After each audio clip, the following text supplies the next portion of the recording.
Hello everybody, welcome to this video. Today I will show you how to delete your Binance account easy and quick, step by step. Let's do it.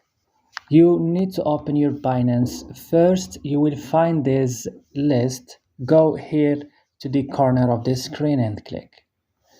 You will find right now these options. Click here and go to security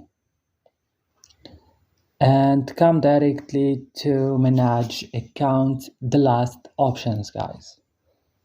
Click right now delete account, and for example you choose the reason why you want to delete your account. For example, I don't know this. Click continue right now and click accept and continue again and click I agree here and click delete account, and that's it. So hopefully don't forget to like and subscribe in our channel, and bye.